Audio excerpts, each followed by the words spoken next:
और अभी हमारा 8वां टिप्स है, देन आगे करें।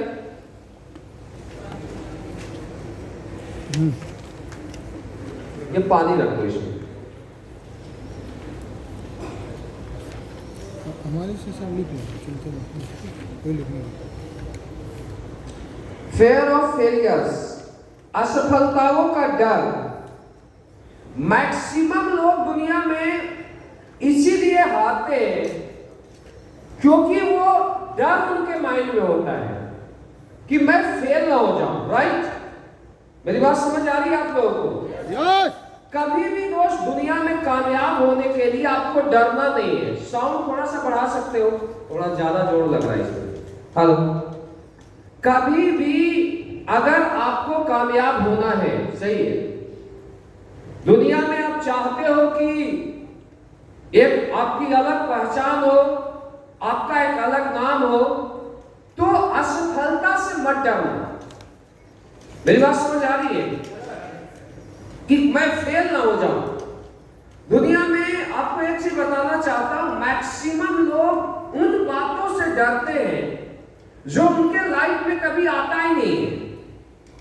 मेरी बात समझ रहे हैं? लोग क्यों डरते हैं? आज तक आप बताइए, आप आईएएस बन सकते थे, आप आईपीएस बन सकते थे, आप हो सकते क्रिकेटर बन सकते थे, लेकिन हमेशा लोगों ने आपको डरा डरा डरा डरा डरा डरा, यार तुम पढ़ाई करेगा आईएएस आईपीएस के लिए, अगर वहां फेल हो गया तो कुछ भी नहीं बचेगा। लोगों ने क्या किया, 10वीं बाद जॉब के लिए ट्राई किया, कोई बात नहीं, मैं ग्रेजुएशन के बाद तक तैयारी नहीं करूंगा, नॉर्मल जॉब लग गया, लेकिन जिस लाइफ को आप जीना चाहते थे उस लाइफ को आप नहीं जी पाए। ऐसा है या नहीं? तो मैक्सिमम लोग उन बातों से डरते हैं जो उनके लाइफ में आता ही नहीं है। आप समझना मेरी बात को। दोस्तों, आज के बाद आप डरना खत्म कर दें। दुनिया में अगर आपको पैराशूट का मजा लेना है और आप ये सोचेंगे कि पैराशूट से अगर मैं जंप मारूं और जंप मारने के बाद पता नहीं पैराशूट खुले ना और इसके बाद मेरी जान चली जाएगी, तो क्या पैराशूट का मजा दुनिया में कोई इंसान ले पाएगा? ले पाएगा? मैं बोलता हूं वो लोग हवाई जहाज पर चढ़ते हैं, राइट? अगर जरा भी टेक्निकल प्रॉब्लम आए तो हवाई जहाज क्रैश कर सकती है, लेकिन अगर दुनिया ये सोचे तो हवाई जहाज पर चलना लोग बंद कर दे। राइट या रॉन्ग? यानी अगर एरोप्लेन का मजा लेना है तो दिल से डर को निकालना पड़ता है, तब आप एरोप्लेन का मजा ले पाते हो, तब आप पैराशूट का मजा ले पाते हो। और अमीरी का भी मजा तब ले पाओगे जब आप अपने लाइफ से डर को निकालोगे। लोग डरते हैं, मैं 5 साल काम करूंगा, मैं 7 साल काम करूंगा, मैं 10 साल काम करूंगा और फेल हो गया तो क्या हो गया? समाज क्या बोलेगी, लोग क्या बोलेंगे, घर वाले क्या बोलेंगे? मेरी बात समझ आ रही है? समाज, मेरी बातों को आप समझना। लोग, जो लोग आपको ताना मारता है ना सर, जो लोग आपको डराता है, बोलता है तू नहीं कर सकता है, वो लोग ही घटिया लोग हैं। ध्यान देना मेरी बात। वो लोग कभी भी, तुम चाहे सफल हो या असफल हो, वो तुम्हें कभी भी वाहवाही देने के लिए नहीं आएंगे। आगे वाहवाही देंगे, पीछे तुम्हारी बुराई करेंगे। और दुनिया में हर सक्सेसफुल पर्सन, तुम कहीं भी रहोगे तो तुम्हारे ऊपर पीठ थपथपाएंगे, बेटा तुम बड़ा कर सकता है। 2 तरीके के दुनिया में लोग होते हैं। तो इन लोगों से क्यों डरना यार? मुझे अच्छी बताओ। जो लोग दुनिया में फेलियर है, जो लोग दूसरे को फेलियर होना देखना चाहते हैं, मेरी बात समझ आ रही है? तो आपको ना समाज से डर होना चाहिए, ना लोगों का डर होना चाहिए। क्या करना है? ना आपको असफलता से डरना है कि 5 साल बाद कुछ हो गया तो क्या होगा मेरे लाइफ को। मैं एक चीज बोलता, नंगा नहीं छोड़ेगा क्या, वो खाएगा क्या? हमारी 10 पीढ़ियां लगातार मेहनत करते आ रही है, 10 या हजारों पीढ़ियां। क्या हमारी एक पीढ़ी ने हमारे लिए इतना कुछ किया जिससे कि हम अपने सपनों की दुनिया को जी पाए? वाई? मुझे बताइए, क्या हमारे घर वाले क्या बड़ा आदमी नहीं बन सकते थे? क्या हमें 200-400 की स्कूल में पढ़ाई वो लोग भी इसी डर से बड़े आदमी नहीं बन पाए। अगर पापा खेती कर रहा है तो बेटा भी खेती करेगा। मेरी बात समझ आ रही है? पापा 20,000 का जॉब कर रहा है तो बेटा भी जॉब करेगा। सिक्योरिटी, मेरी बात समझ आ रही है क्या? सिक्योरिटी। और इसी चक्कर में हमारे जो फ्यूचर है, हमारा जो भावी फ्यूचर है, जो हमारा बच्चा है, जो लाइफ देना चाहिए हम उसे नहीं दे पाते। जो जिंदगी हमें जीना चाहिए वो नहीं जी पाते। मेरी बात समझ आ रही है? दुनिया में अगर आपको जीतना है तो आपको डर को निकालना पड़ेगा। लीडर बनो, साहसिक बनो। नेपोलियन बोनापार्ट की एक स्टोरी है, बहुत अच्छी स्टोरी है।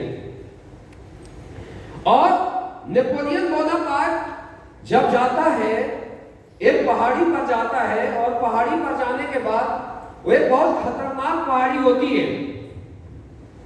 वहां से कोई भी व्यक्ति लौट के नहीं आता है। एक बुढ़िया मिलती है और बुढ़िया उनसे बोलती है, बेटा तू इधर मत जा, अपने पूरे सेना के साथ होते नेपोलियन। तो वो बहुत स्माइल, बोला क्यों माता जी, क्यों नहीं जाऊं? बोलता है, बेटा आज तक इस पहाड़ी पर जो भी गया वापस लौट के नहीं आया। डैन बहुत स्माइल करता है नेपोलियन और बोलता है कि तो आप माता जी आप वेट करना, मैं इस पहाड़ी पर भी जाऊंगा और मैं वापस भी आऊंगा, और जब आऊंगा तो तुम फूल माला से हमारा वेलकम करना। और अगले 3 महीने बाद नेपोलियन उस पहाड़ी को पता करके वापस आता है और वही बुढ़िया फूल माला से और गांव वाले उसका वेलकम करते हैं, क्योंकि वो लीडर होता है दोस्त। इसलिए नेपोलियन बोनापार्ट बना। मेरी बात समझ आ रही है? डर, असफलताओं का डर, क्या होगा?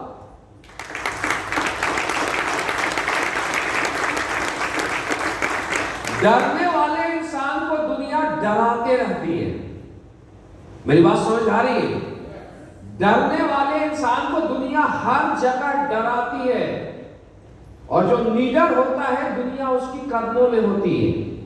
ये बात को समझना आपको बहुत ज्यादा जरूरी है। कभी भी डर के, हमेशा जो शिकार होता है दोस्तों बकरी का होता है, कभी भी शिकार टाइगर का कोई टाइगर का बलि चढ़ाए, कोई बता देगा जिम कॉर्बेट टाइगर क्या होता है? कभी भी आपने सुना है टाइगर का बलि चढ़ते हुए? है बलि किसका चढ़ता है? बकरी का चढ़ता है, मुर्गी का चढ़ता है, जो बेचारे कमजोर लोग हैं। तो यार ये क्यों? ये लोग डरपोक है। बात समझ आ रही है? डरपोक नहीं होना है, साहसिक बनना है, लीडर बनना है आपको। असफलता से आपको नहीं डरना है। निडरता क्या होती? निडरता दुनिया को बदल देती है। आपको नहीं, दुनिया की एक स्टोरी है कि आपने महात्मा बुद्ध का नाम सुना होगा। तो महात्मा बुद्ध बहुत बड़े ज्ञानी थे और लीडर थे। महात्मा बुद्ध निकलते हैं एक बार लोगों को संदेश देते हुए, और महात्मा बुद्ध भी एक पहाड़ी पर पहुंचते हैं। तो एक वहां संतरी वगैरह होते हैं, वो उनको रोक देते हैं कि महात्मा जी आप यहां से आगे मत जाइए। बोला भाई क्यों नहीं आगे जाओ? तो महात्मा बुद्ध को बोलते हैं, यहाँ एक डाकू रहता है जिसने 999 लोगों को मारा है और एक बचा हुआ है मारने के लिए, और कोई भी जाएगा उसको हत्या कर देगा। और पिछले 6 महीना से यहाँ के राजा ने पूरे संतरी को लगाया है, पूरे सेना को लगाया है कि यहाँ से कोई भी पहाड़ी पर ना जाए। तो महात्मा बुद्ध बहुत स्माइल देते हैं, और स्माइल देने के बाद क्या वो आगे चल जाते हैं। बोलता है कि अभी तो मैं नहीं जाता, लेकिन अब मुझे पता चल गया है कि ऐसी बात है तो मैं जरूर जाऊंगा। और वहां से निकल देते हैं। उनका एक चेला होता है, दोनों आगे और पीछे बुद्धम शरणम गच्छामि करते पहुंच जाते। और जैसे पहुंचते हुए उस घोर जंगल, उस पहाड़ी पर, तो एक आदमी जब उसको देखता है, दानों की तरह खंजर लिए, तलवार लिए, चिल्लाता है, जोर से दहाड़ता है, बोलता है महात्मा रुक।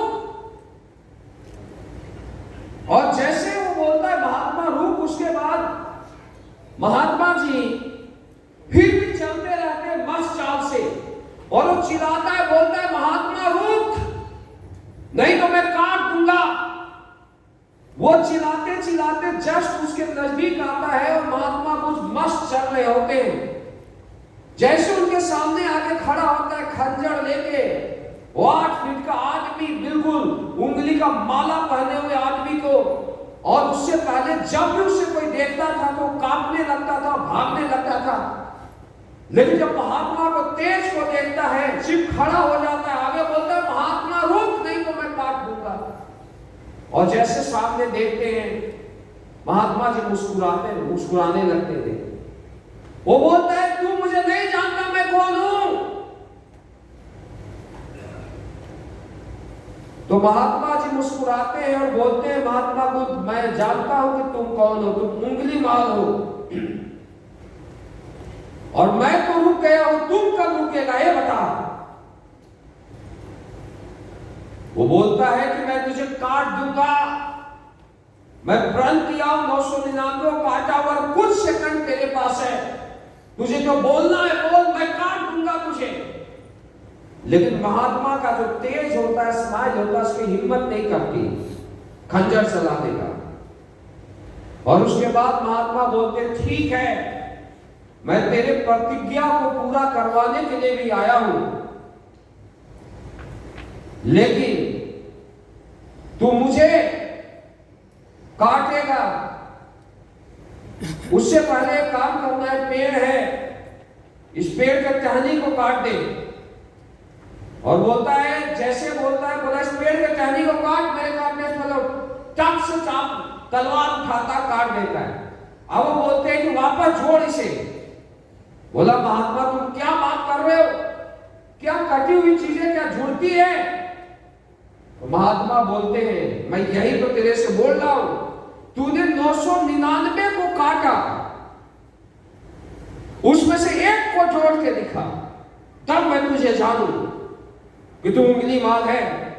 और जो तूने 999 को काटा है, जो पाप किया है, 999 का घर बर्बाद हो गया, परिवार बर्बाद हो गया, उसका दोषी कौन है, तुम हो, इसका जिम्मेवार भी तुम हो। इस पाप का हकदार कौन है, बोला मेरे बीवी है, मेरे बच्चे हैं।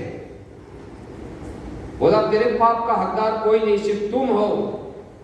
और अगर तुझे ऐसा लगता है तो जा तू बीवी बच्चे से पूछ के आ कि जो आज तक तुमने पाप किया है, इसका हकदार कौन है। अगर वो लोग इसकी जिम्मेवारी लेते हैं तो मैं यहीं खड़ा हूं, आकर मुझे काट देना। बोला तू भाग जाएगा।